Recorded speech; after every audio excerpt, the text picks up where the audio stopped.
Ayun mga kalas, tama po yung pinakang may-ari po nitong fish pond. Si Kuya, ano palang pangalan niya, sir? Kuya Jumong po. Kuya Jumong. Jumong. So ngayon Kuya, bakit mo naman naisipan na African Hito yung ilagay dito? Actually, nung una sir, nag-try ako tilapia so hindi siya nagkaigil. So nag-try ako, nakakita lang ako sa Facebook and YouTube. So maganda siyang i-market.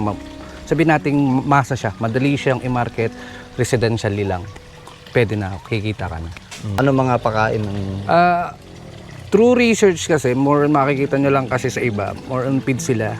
So ako, ang ginawa ko, nagsaliksik talaga ako na naghanap ako ng mga pamamaraan, sabi nga natin, is yung alternative.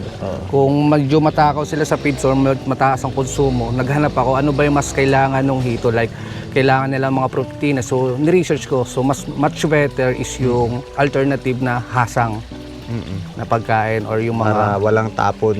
Oo, tsaka mas mabilis silang lumaki. Win-win, no? Mas mabilis silang lumaki pag hasang yung ginagamit. At mas malinis din kasi di ba Malinis. isda lang din naman Isda. yun. Kagaya lang nung mga kinakain natin na tinanggal yung hasang. Tas, Basta yung sir, yung ano lang, yung bagong hasang, wag yung medyo, Oo, ano yung na, medyo ayaw din nila. oh, Kakasakit din ng hito pag ganon.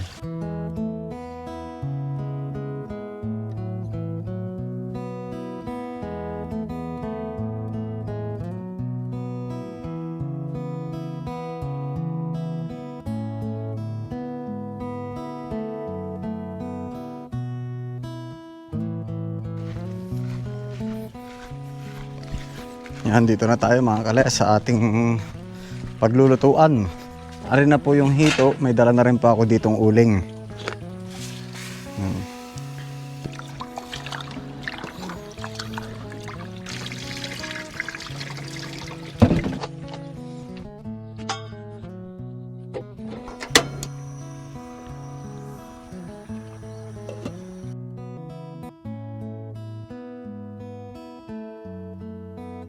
Ayun mga kalayas, meron po tayong import na maglilinis po nitong ating hito. Ari sangkalan.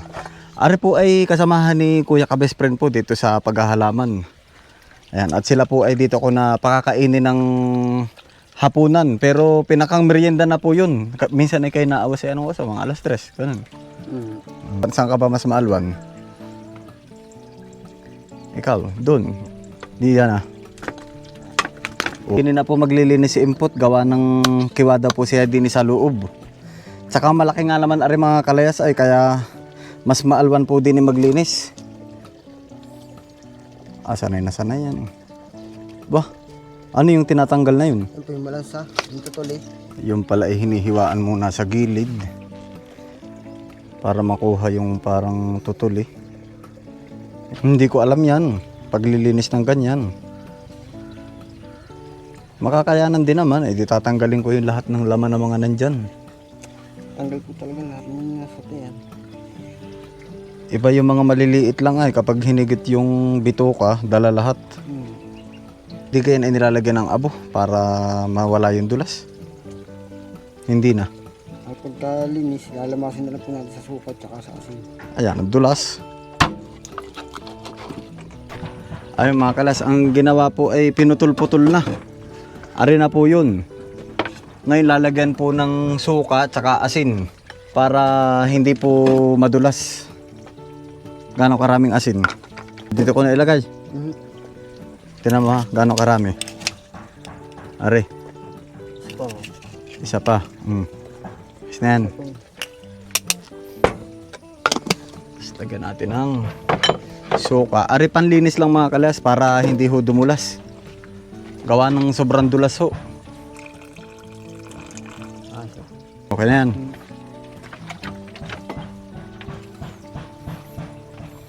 Luto na rin ating kanin. Tanggal nga naman. Kanina hindi mahawakan.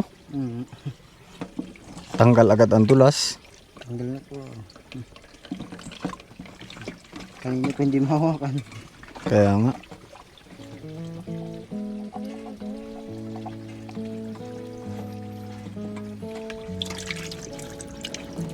Areho ay iihawin ko na. Lagyan lang po natin ng asin.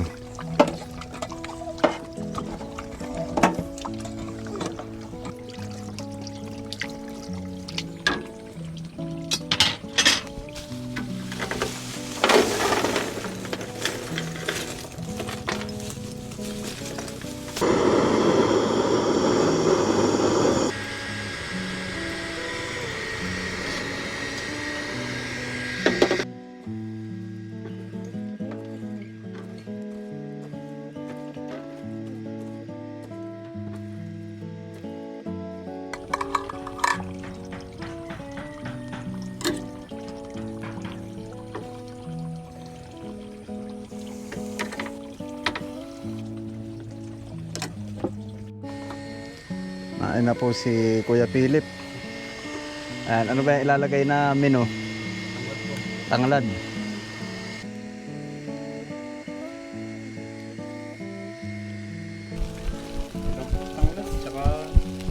Tanglad, luya, sibuyas. Ano kaya mailagay natin na gulay dyan? Talbos ng sili. O kukuha na lang tayo dyan ng pitsay. Ano kung mayroon? Talbos ng sili. Ay sige, parang mas masarap nga yun ano.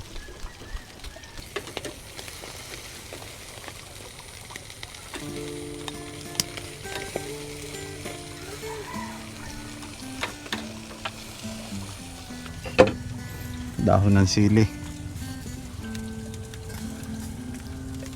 Panalo rin ating pangulaming ari. Sarap yung ganyan. Ano kaya ari Kuya Philip? Makalimot bianan pagkatapos. Baka, Ha? baka po. Ibig sabihin ay masarap. Ako ba minsan ay nauumay? Yung nga po. Yung sarili kong luto. Nakakaumay nga. Para pag busog, parang busog natin. Kaya nga, pero para kay nanay, para sa mga kapatid ko, masarap daw naman yung luto ko. Eh maiba ako, ikaw ba may asawa na? Wala po. Oh, wala ka pa palang asawa. Ilang taong ka na ba? 7 na po. Ha? Ako pala maedad lang sa'yo ng 5 taon na, no? Okay na ba rin, Nib na ari? Okay na po yun. O yung isa, alin ba mas malaki sa dalawa? Para sa laki. Asin laki, ari. Kaya kukunin ko lang yung suka.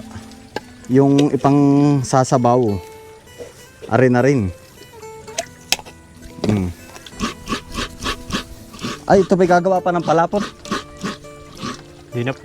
Hindi na, diretsuhan na. Lalagyan pong tubig kaunti.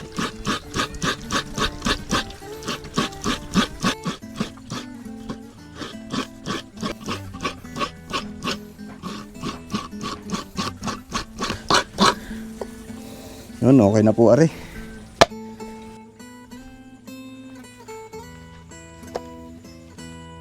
Okay na siguro, ari. Sa tingin mo kaya, Philip? Pwede na. Pwede na po. Balikin pa natin ang isa.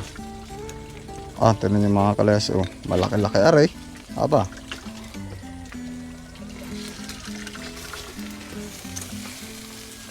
Isa lang ko na tong kawali. Diretso na kaagad sa kawali o mamaya na? Pwede pong diretso na.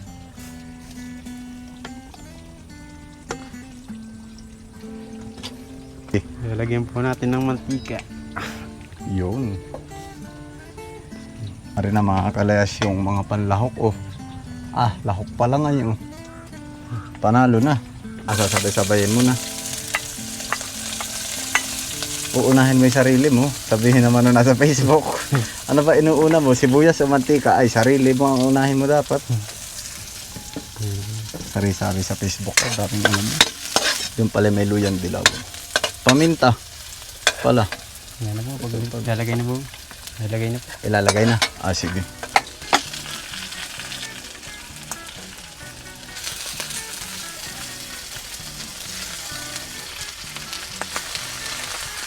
Tanglad. Puno ng tanglad yun na pinitpit.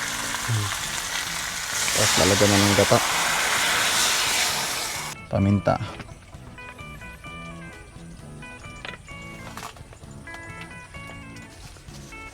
Seasonings. Bitsin po. Ang bango ah.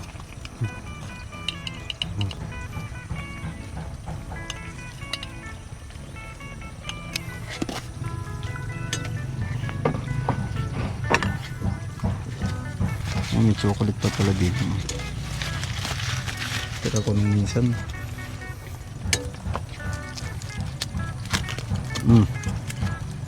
Ah, ang kabang chocolate. Oh. Ayun na. Dark chocolate. Ayun na. Ay, sarap. Nakakulo na oh.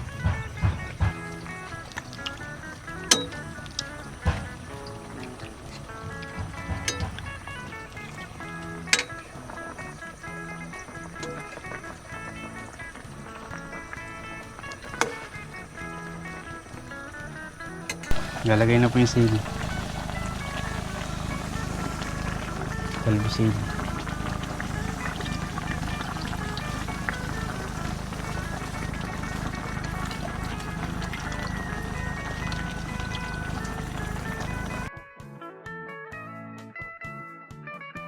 Nakakatihin na lang po ari. Sarap.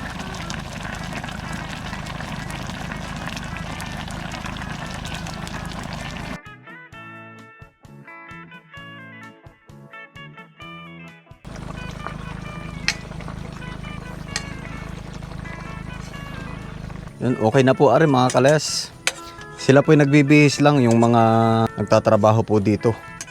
Kakain po muna kami bago sila umuwi. Pare pala mga kalayas, dinagdagan po ng suka. Ay, ayos na. Yun po yung nakalimutan. Kukuha lang po ako ng dahon ng saging. Abot na yun.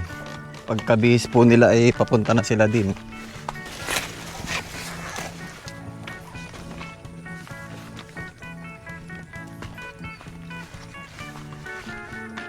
Kain po tayo mga kalayas.